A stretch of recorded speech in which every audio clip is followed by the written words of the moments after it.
Vivek the way of success के official YouTube channel में आपका स्वागत है।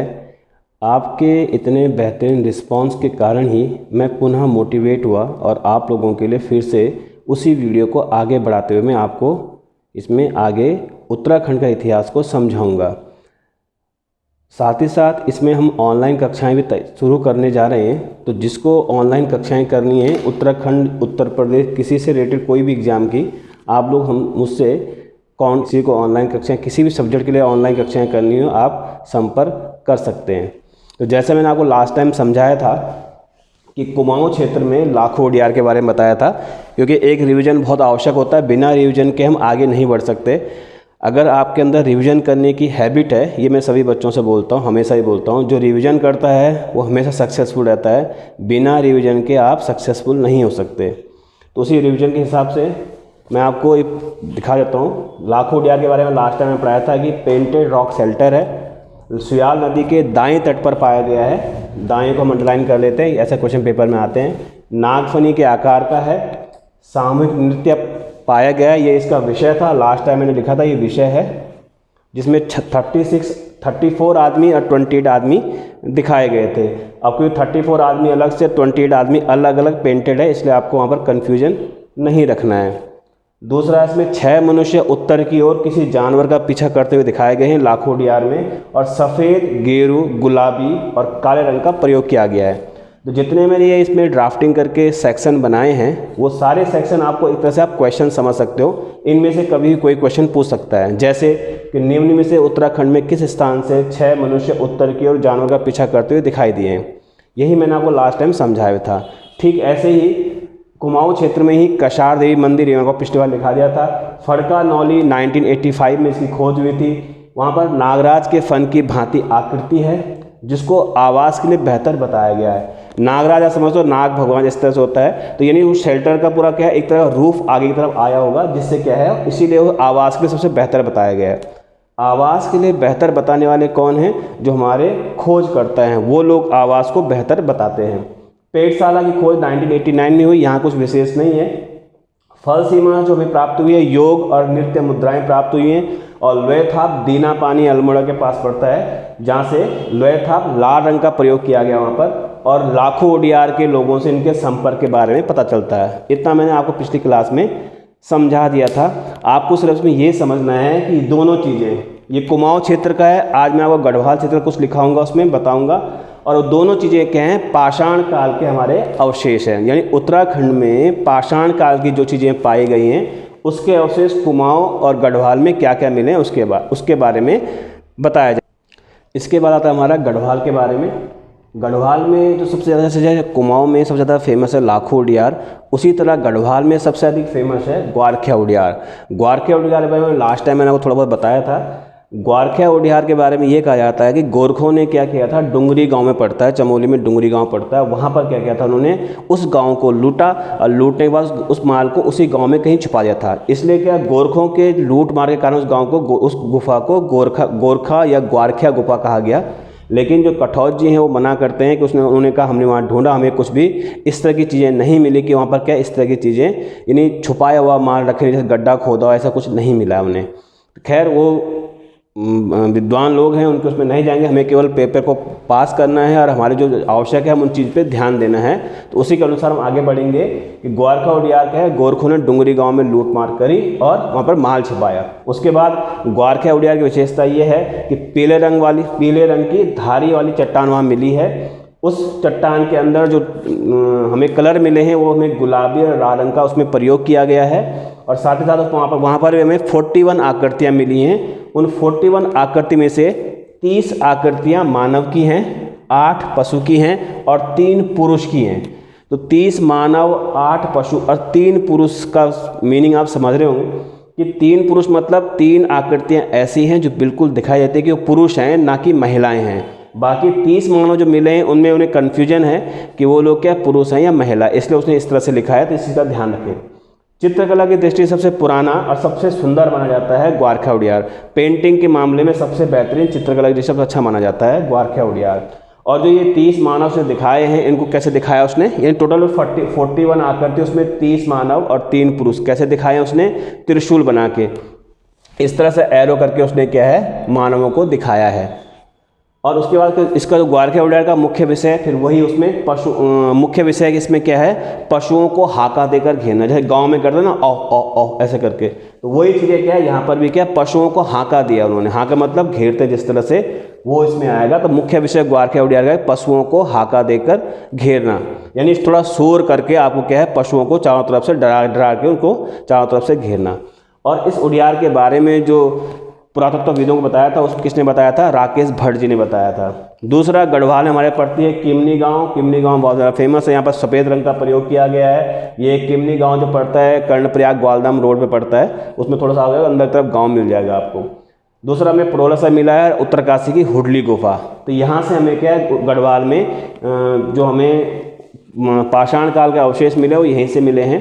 बाकी कुछ और जगहें और भी हैं जिन्हें आप देख सकते हैं उसमें, लेकिन आपको मैंने पढ़ने का तरीका बताया कि आपने कुमाऊं और गढ़वाल को इस तरह से बांट के आपने इसकी ड्राफ्टिंग कर लेनी है और आपको ज़्यादा लिखने की आवश्यकता भी नहीं पड़ेगी। इसके बाद जो अगली हेडिंग हमारी आएगी वो आएगा ताम्र पाषाण काल में उत्तराखंड।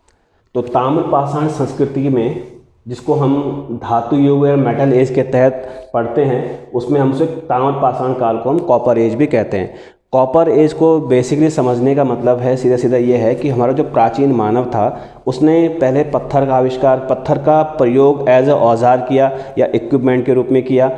औजार के रूप में जब उसने प्रयोग किया तो उसने शुरुआत में उसने किसी तरह के काम नहीं किया, जैसे मैंने लास्ट टाइम पढ़ा था कि चॉपर, चॉपिंग पेबल, इस तरह की चीज़ें बनाई। इन सब का प्रयोग उसने नॉर्मली पानी की धार पर उसे रख के इस तरह से उसने क्या उनको नुकीला बनाया। लेकिन धीरे धीरे जब उसका क्या है आदतें बढ़ती गई, उसको नए नए एक्सपीरियंस होने लगे, तो धीरे धीरे उसने क्या धातु का प्रयोग करना शुरू किया था। तो मानव ने सबसे पहले जिस धातु का प्रयोग किया था उसे हम क्या कहते हैं? कॉपर कहते हैं, यानी तांबा कहते हैं। वही तांबा उत्तराखंड में भी क्या है बहुत सारी जगह पाया गया है। यानी जब भारतीय इतिहास में हम ताम्र युग पढ़ते हैं तो उसी युग के आसपास का समय टाइम पीरियड है, उसके कुछ औजार उत्तराखंड में मिले हैं। तो उसी के बारे में हम देखेंगे कहाँ कहाँ पर हैं। तो कुमाऊं में मानवीय गतिविधियों के सबसे अधिकांश प्रमाण मिले हैं। मानवीय गतिविधि इसलिए कहा गया है क्योंकि मानवीय गतिविधि का मतलब सीधा ये है कि मनुष्य क्या है अपने खाने की खोज में बहुत लंबी लंबी यात्राएं करता था पहले। जैसे आजकल हम लोग क्या है तैयारी करने के लिए देहरादून आते हैं, दिल्ली जाते हैं, दूर दूर अपने गांव घर छोड़े हुए हैं, ऐसे उस समय लोग खाने के लिए क्या करते थे? लंबी लंबी यात्राएं करते थे। इसलिए मानवीय गतिविधि के प्रमाण हमें कुमाऊं से अधिक मिले हैं, क्योंकि कुमाऊं की यात्रा करना काफ़ी आसान था क्योंकि वो हमारे मैदानी क्षेत्रों को एकदम से टच करता है। दूसरा, बनकोट पिथौरागढ़ से हमें 8 ताम्रमाला आकृतियाँ मिली हैं। ये आपको किसी भी किताब में मिल जाएगा नॉर्मली। नैनीताल से 5 मिले, अल्मोड़ा से 8 मिली। ऊपरी गंगा घाटी जो हमारा उत्तराखंड वाला गढ़वाल वाला क्षेत्र है या फिर हरिद्वार के ऊपर वाला क्षेत्र, उसको हम ऊपरी गंगा घाटी कहते हैं, वहाँ से हमें चीज़ें मिली हैं। हरिद्वार का एक पर्टिकुलर जगह है भादराबाद, यहाँ से क्या है मिट्टी के बर्तन मिले हैं, लेकिन वो क्या है पकाए हुए नहीं है। यानी कि यहाँ का जो मानव था उसको ऐसे इस तरह से विशेष ज्ञान नहीं था कि बर्तन को पका के रखा जाए, क्योंकि ताम्र युग है और ताम्र युग में इस तरह की चीज़ें ना मिलना अपना में एक तरह का पिछड़ेपन का द्योतक है। नसीरपुर, अम्बखेड़ी ये सब सहारनपुर में पड़ता है। नसीरपुर, अम्बखेड़ी सहारनपुर में पड़ता है और राजपुर पड़ता है बिजनौर में। इन दोनों जगहों से भी क्या है उत्तराखंड को लिंक किया गया है और उसको ही बताया गया, क्योंकि आपको पता है पहले उत्तराखंड यूपी का ही भाग था, इसलिए इन जगहों को याद रखना भी आवश्यक है। इसी के साथ अब इसमें जो ताम्र युग में जो औजार होते थे उनके नाम क्या होते थे? जैसे यहाँ पर है भालाग्र, कुठार, हारपून, सलाका। सलाका को हम बार्स भी कहते हैं। भालाग्र मतलब क्या होता है? भाला जो होता है उसके आगे वाला पोर्शन, जैसे हमारे पास एरो होता है बो एंड एरो, ये धनुष बाण। तो बाण का जो आगे वाला पोर्शन होता है हमेशा क्या तांबे का होता है या फिर इस पर क्या मेटल यानी लोहा लगाया रहता है। तो उस समय उन लोगों ने क्या तांबे का प्रयोग किया था आगे से। यानी जितने भी उनके प्राचीन पत्थर के औजार थे उन पत्थर के औजारों पे आगे से उन्होंने क्या है तांबा लगाना शुरू कर दिया था, जिससे कि किसी चीज़ को काटने छीलने में दिक्कत ना हो। तो बिल्कुल वही चीज़ यहाँ पर थी, इसे उसने भालाग्र, कुठार इस तरह की चीज़ें कहा उसने। उत्तराखंड में नॉर्मली तांबे और तांबा की जो आपूर्ति थी, क्योंकि इस तरह की चीज़ों की जरूरत पड़ती थी, तो जो मैदानी इलाके के लोग थे वो लोग आपूर्ति कहाँ से करते थे? राजस्थान और उसके आसपास जो छोटा नागपुर प्लेट्यू इन क्षेत्रों से करते थे, क्योंकि वहाँ से यहाँ पर क्या उन बाणाग्र का आना बहुत ही आसान था, क्योंकि पूरा प्लेन इलाका पड़ता था और उसकी यात्रा करना भी आसान था। दूसरा, वहाँ पर मौसमी परिवर्तन इतनी बड़ी मात्रा में नहीं होते थे जितने हमारे पहाड़ी क्षेत्रों में होते हैं। इसीलिए क्या है राजस्थान और उन क्षेत्रों को उसमें काउंट किया गया है। ये काउंट इसलिए किया गया क्योंकि जैसे राजस्थान और वहाँ के लोग प्रयोग करते थे वही प्रयोग यहाँ पर भी मिले हैं। बाकी गढ़वाल और कुमाऊं को दोनों क्षेत्रों में जो नॉर्मली हम तांबे की जो हम प्राचीन काल के हमारा जो मानव था वो उसकी पूर्ति करता था, उन जगहों के नाम हैं धनपुर, पोखरी, डोबरी, डांडा, लमखानी और अस्कोट। ये सारे क्षेत्र मैक्सिमम कहाँ पर हैं? चमोली और पिथौरागढ़, अल्मोड़ा के क्षेत्र हैं जहाँ पर इनके बारे में आया है। आप इन जगहों के नाम याद सकते हैं। ये बेसिकली मेंस में लिखने का काम आ सकता है। अगर आप इसको स्क्रीनशॉट लेते हो, इस नोट्स को रखते हो अपने पास, तो मेंस में अगर आपके पास है कि उत्तराखंड में ताम्र पाषाण युग का वर्णन करो। जैसे आपको पता है हमेशा उत्तराखंड में एक क्वेश्चन आता है, कुलिंद मुद्राओं की विशेषताओं के बारे में बताओ। ये क्वेश्चन अब तक 2 बार रिपीट हो चुका है, तहसीलदार में भी और पीसीएस में भी। तो बिल्कुल ऐसा क्वेश्चन यहाँ पर भी मेंस का क्वेश्चन ही बन सकता है और इसको आप सिंगल लाइन में ग्रुप सी में भी यूज़ कर सकते हो। अगर आयोग थोड़ा और अपर लेवल पे काम करेगा तो ये क्वेश्चन वहाँ बनने में बिल्कुल सामने आएंगे और आपको उसमें बहुत ज़्यादा बेनिफिट मिलेगा। इसका आप स्क्रीनशॉट ले सकते हो और इसका आप मेंस में भी काम कर सकते हो, जिससे आपका मेंस लिखने में आपको दिक्कत नहीं होगी। और इसमें एक चीज़ और आती है कि जो उत्तराखंड में एक आगरी जाति थी, यहाँ पर लिखा है मैंने आगरी जाति के लोग थे। उत्तराखंड में बहुत लंबे टाइम से खनन का काम करते थे। खनन मतलब खुदाई, जैसे आजकल खनन में हमारा पत्थर रेत निकालते हैं हम, वैसे उसमें खनन का काम करते थे। तो ये आगरी जाति के लोग भी तांबे का ही प्रयोग करते थे। तो लंबे समय से उत्तराखंड में किस जाति के लोग क्या करते? खनन का कार्य करते थे। आंसर आता है आगरी जाति के लोग काम करते थे। इसके कुछ लोग आज पाए जाते हैं, कई लोग कहते हैं ये लोग आज भी लोहार के नाम से प्रसिद्ध रहते हैं, जिन्हें हम लोहार कहते हैं।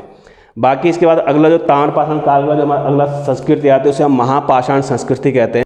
महापाषाण ये संस्कृति, इसका मतलब होता है मेगालिथिक एज। महापाषाण मतलब महा मतलब बड़ा, पाषाण मतलब पत्थर, बड़े बड़े पत्थरों का जब प्रयोग किया जाता है उसे महापाषाणीय संस्कृति कहते हैं। और उन बड़े बड़े पत्थरों में, इन बड़े बड़े पत्थरों का प्रयोग कहाँ करेंगे? तो जो शव होते थे, शवों को ढकाने के लिए या उनको एक तरह गर्त यानी गड्ढा बना के शवों को ढकाने के लिए बड़े बड़े पत्थरों का प्रयोग किया जाता। एक के ऊपर एक पत्थर रख के वो लोग क्या करते हैं? इस तरह के शवगाह बनाते थे। तो उसी के आधार पर क्या है, जो मेगालिथिक या महापाषाण संस्कृति उत्तराखंड में भी इसके अवशेष पाए गए हैं। उनमें जगहों के नाम आते हैं। तो महापाषाण संस्कृति होती क्या है? ये एक प्रकार के शवाधान थे, यानी शवों को रखने की जगह थी। शिव प्रसाद डबराल जी हैं जो उत्तराखंड में बहुत बड़े इतिहासकार हैं, उन्होंने क्या इसको प्रकाश में लाया है, शिव प्रसाद डबराल जी ने। और शवाधान जो होते थे वो क्या होते थे? मंडलाकार, जैसे मंडल बनता है चारों तरफ से, इस तरह से मंडलाकार थे। गर्त मतलब गड्ढे के रूप में थे और चारों ओर से, दूसरी बात ये पत्थर जो होंगे चारों तरफ से लगाए जाएंगे। जो शव होगा शव के चारों तरफ से लगाए जाएंगे। अनगढ़ किस्म के होंगे। अनगढ़ मतलब होता है जो टेढ़े मेढ़े, सीधे ना हो, अनगढ़ किस्म के। सीधे मिल गए तो ठीक, नहीं तो टेढ़े मेढ़े। उन लोगों ने उस समय उसका प्रयोग किया था। कहने मतलब बहुत ज़्यादा विद्वान थे शुरुआत से, इसलिए उन्होंने शवों को ढक के रखा।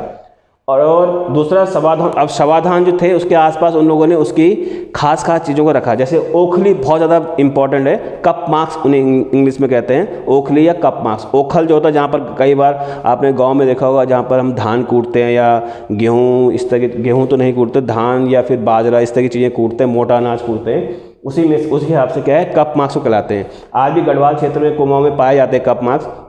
देहरादून में नहीं मिलते लेकिन विकास नगर तरफ काफ़ी पाए जाते हैं। तो एक कप मार्क्स सबसे बड़ी क्या है? सबसे बड़ा एक तरह का हमारा प्रयोग है या एक तरह के हमारे क्या हैं अवशेष हैं जो आज हमें मिलते हैं। लेकिन जो आपके गांव में ओखलियाँ हैं वो उन ओखलियों को उनको काउंट मत करना, वो अलग चीज़ है। ये कप मार्क्स बहुत बड़े होंगे, गहरे गहरे होंगे इसमें। तो इसमें एक शब्द आता है मेनहिर। मेनहिर क्या होते हैं? खंबे की भांति अनगढ़ पत्थर होते हैं। खंबे सीधे खड़े रहते हैं, ऐसे अनगढ़ टेढ़े मेढ़े पत्थरों को सीधे सीधे खड़ा किया जाता है। ये साइज़ में कम होते हैं, कप मार्क्स थोड़ा बड़े होते हैं। मेनहिर जो होते हैं, लेकिन इसमें जो पत्थर की लंबाई बहुत लंबी होती है, तो मेनहिर को इसी को कहते हैं। ये भी शवाधान का प्रकार है, मेनहिर प्रकार के। दूसरा 73 कप मार्क्स हमें द्वाराहाट से मिले हैं। द्वाराहाट में रामगंगा घाटी है, उसके पास नौला जनल या नौला ग्राम है, उसके पास हमें ये चीज़ें मिली हैं रामगंगा घाटी में द्वाराहाट से। द्वाराहाट में एक चंद्रेश्वर मंदिर समूह है, वहाँ से भी। उसके दक्षिण में क्या है? 12 समांतर पंक्तियाँ मिली हैं। समांतर यानी पैरेलल पंक्तियाँ मिली हैं, वो पत्थरों की पंक्तियाँ मिली हैं द्वाराहाट के पास। इसलिए द्वाराहाट काफ़ी इंपॉर्टेंट जगह है हमारी महापाषाणीय संस्कृति से रिलेटेड। और उसके साथ साथ द्वाराहाट का चंद्रेश्वर महादेव मंदिर, ये भी काफ़ी इंपॉर्टेंट है। दूसरा पश्चिमी नयार घाटी जो गोपेश्वर के पास है, वहाँ पर हमें बहुत सारे कप मार्क्स मिले हैं। और इसके साथ साथ भादराबाद और कालसी से भी हमें क्या मिले हैं? कप मार्क्स मिले हैं। भादराबाद से हमें ऑर्चे कलर्ड वेव यानी कि गैरिक मृदभांड भी मिले हैं। और ये सभी हमारे क्या हैं? महापाषाणीय संस्कृति के अवशेष हैं। इसी के साथ साथ हमें एक सबसे ज़्यादा फेमस जगह जो हमारी है वो हमारी रामगंगा घाटी में भी सबसे ज़्यादा हमें क्या मिले हैं? मेगालिथिक एज के शवाधान मिले हैं। रामगंगा घाटी में दो जगह आते हैं, दो गांव आते हैं, एक सानड़ा गांव आता है और एक बसेड़ी गांव आता है, जो भिकियासैंण तहसील के आसपास पड़ते हैं। वहाँ पर ये दोनों गांव, वहाँ से हमें क्या बहुत सारे समाधान मिले हैं, लेकिन समाधान कहीं हमें अधूरे मिले, कहीं पूरे मिले हैं, लेकिन इतने ज़्यादा मानव कंकाल इतने ज़्यादा नहीं मिले हमें, केवल समाधान मिले कि हाँ इस तरह की चीज़ें रही हैं। क्योंकि आपको पता है हिमालय में लगातार क्या है, परिवर्तन होता रहता है, इसे सेडिमेंट्री रॉक लगातार चेंज करती रहती है। दूसरा इसमें मलारी गांव आता है। मलारी गांव आप सब लोग जानते हैं, पहले से 1956 में मलारी गांव से क्या चीज़ें मिलनी शुरू हुई थी। वहाँ से जो सबसे फेमस है उत्तराखंड में कई बार आता है, 5.2 kg का सोने का मुकुट मिला था, और उस सोने के मुकुट के बारे में कई सारी किताबों में लिखा हुआ भी है। दूसरा, यहाँ पर जो समाधियों की खोज की थी उसने क्या, जो समाधियाँ मिली हैं या ब्यूरियल्स मिली हैं, समाधान को इंग्लिश में ब्यूरियल कहते हैं, वो मलारी गांव में 1983 में और 2001 में HNB गढ़वाल के पुरातत्व विभाग द्वारा खोजा गया था। 1983 में और 2001 में इन समाधियों का सर्वेक्षण किया गया था। एक पशु का शव मिला है मलारी गांव से, जिसको वृषभ कहा गया। उस पशु की तुलना या उसका जो सर्वे किया गया उसको वृषभ कहा गया। उस वृषभ की तुलना जो की है कठौत जी ने, वो की है जुबू से या फिर जुबू या फिर जोबा। एक पशु होता है जो काफ़ी मिलता जुलता है, तो जुबू या जोबा, उस वृषभ को जुबू या जोबा कहा गया है। दूसरा, अल्मोड़ा के पश्चिमी रामगंगा घाटी में भी क्या है, समाधानों की प्राप्ति हुई है। रामगंगा घाटी जो ये गढ़वाल क्षेत्र का है, इसमें अन्य क्षेत्र भी आते हैं इसमें। जैसे यहाँ पर क्या है, जो समाधान मिले हैं वो दो प्रकार के बताए गए हैं, एक शिष्ट बताया है, एक अर्ण बताया गया है। शिष्ट क्या होता है, चौकोर प्रस्तर होते हैं, यानी अब तक हमने अनगढ़ किस्म के पत्थर कहा था, अभी शिष्ट जो होता है वो किस प्रकार का होता है, बिल्कुल चौकोर पत्थर होगा। उस चौकोर पत्थर, वो चौकोर पत्थर जो होता है उसको, उससे उन लोगों ने क्या है समाधान यानी ब्यूरियल्स बनाए थे। और जो अर्ण होता है, अर्ण उसका थोड़ा छोटा सा रूप होता है, लेकिन वो भी क्या सिस्टमेटिक ढंग से लगा रहता है। तो ये सब जगहें जो हैं उत्तराखंड में काफ़ी इंपॉर्टेंट हैं। हमने महापाषाण संस्कृति तक ख़त्म कर दिया है। इस महापाषाण संस्कृति के बाद उत्तराखंड में जो साहित्य के स्रोत आते हैं, जो साहित्यिक स्रोत आते हैं, उसमें हम कुछ बुक्स के नाम बताएंगे, उस बुक्स में क्या क्या चीज़ें मिलती हैं उनके लिंक बताएंगे, और उसके बाद अगली क्लास में हम इसमें उत्तराखंड का इतिहास आगे बढ़ाते हुए इसमें हम राजाओं के बारे में पढ़ेंगे। बाकी चैनल को पूरा देखें, आपको वीडियो अच्छा लगे तो उसे शेयर करें, सब्सक्राइब करें और बेल आइकन ज़रूर दबाएं। धन्यवाद। जय हिंद, जय उत्तराखंड।